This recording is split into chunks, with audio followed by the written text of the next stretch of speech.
everyone, and welcome back to Budget with Alicia.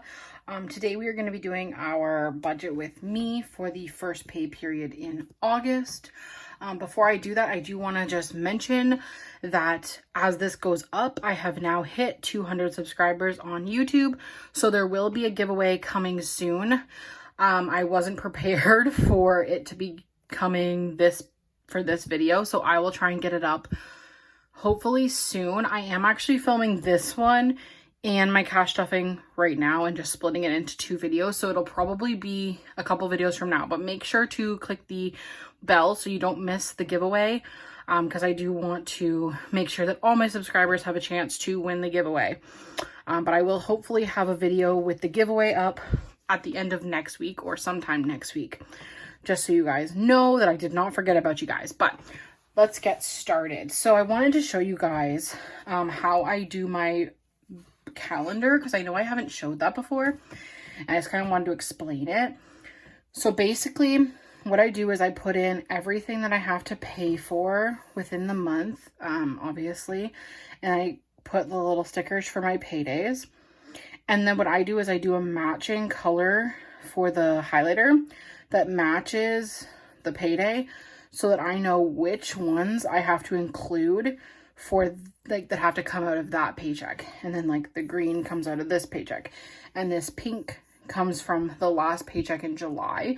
So I know that I don't have to cover these items with these 2 paychecks, if that makes sense. I also put things that are important financially to my month.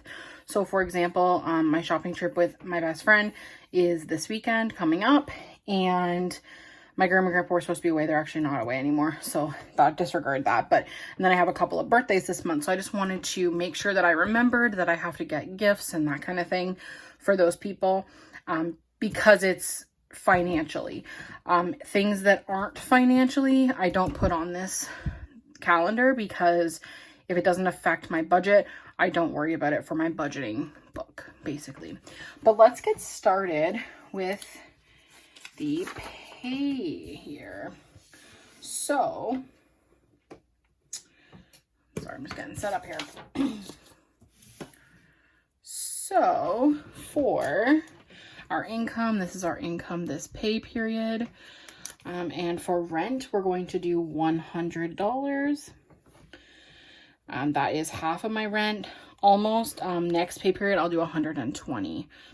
For cell phone, it is $80.99. I believe that's my new amount. It used to be $84.75 or something, and then I had a couple of months where I had like credits from getting a new phone plan. I think there still is some credits that may come in the next couple of months as well, but I believe that's what my new monthly will be whenever that's all done. For life insurance, it's $73.04. For investments, it's $125 bi-weekly. For therapy, it is $114.50. Technically, that includes my e-transfer, because I e-transfer my therapist for my session. So it's actually $113 with tax. And then I have the e-transfer $150, which I do get rebated, but I just include it anyway so that I don't forget and don't get short money. So for car insurance, it is $99.53. It is actually going down to, I think it's like 82 or something. I could be wrong. Don't quote me on that. But it's something like that. So I'm super excited as of, I think, my September bill. So it should be my next bill. So super excited about that. And then for credit card, we're going to put 50, because I did purchase a couple of things that I need to pay off. So this altogether is $643.06. Then we'll move down to our cash envelopes. For groceries, we're going to do 50. For eating out, we're going to do 30. For gasoline, we're going to do 60. Now, for anyone who's followed me for a while, you know that I usually have a spending envelope in here. I literally forgot about it, and I already got my cash out, so we're just not going to do a spending envelope, but that'll be okay, because I am going to be splurging some money this weekend with my best friend on our shopping trip, so I think I'll be okay for not spending any money. For Delilah, she's going to get $15, and Household is going to get its normal $25. So altogether for cash envelopes, we have $180. Then for sinking funds, we're not going to do as many sinking funds as we did last pay period, because if you guys remember, it was my July paycheck 3, so I had an extra paycheck in that month. So I did get to stuff quite a few envelopes last week, but I'm not doing that this pay period. In fact, I'm not doing very many at all.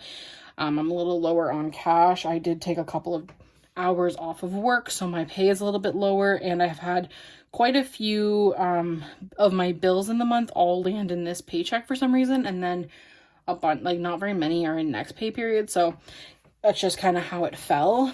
So for gifts, we're gonna just do $10. For Christmas, we're gonna do $20 like normal. For Christmas giving, we're gonna do $10. For shopping trip, I'm gonna give myself $20. For car maintenance, we're going to do our normal $50. And for license sticker, I'm going to do $5. And that equals $115. And then for my challenge, I pulled $30. So altogether, it's $145. Then down here for dental, we're going to do $25. So we're going to divide this out or minus it off, and then we'll know what the cushion will be. So we had 1,043.84 minus 643.06 minus 180 minus 145 minus 25. So the cushion's going to be 41.78, which is okay. Normally what I do with my cushion money is just in case something happens to be a little bit more money, or if something comes up that I need to buy something. I am probably going to end up making my cushion a bit more just in case next year or something, but for now this has been working. I've been doing it somewhere between $50 and $100 for my cushion, but it's a little low this time. But I do have a savings account that if something were to come up, I can easily transfer a little bit of money over to my checking account if I had to. I typically try not to do that, but if something were to happen emergency wise, I could do so if needed. And that will leave us with nothing, because I do a zero-based budget so that every single dollar that I have is allocated towards something and is working for me. Just so you guys know, any money that's left over from cushion at the end of the pay period. So for example, I believe there was 35 or something left over last pay period. It gets transferred over to that savings account I was talking about. So it does actually get allocated to savings if I don't spend it, but I try not to spend it unless something were to come up, or sometimes I'm a little bad and I buy something that I shouldn't on my debit card. But I want to make sure that I have that money there so that I know that everything else that has been allocated is still going to be able to be paid. Hopefully that makes sense, everybody.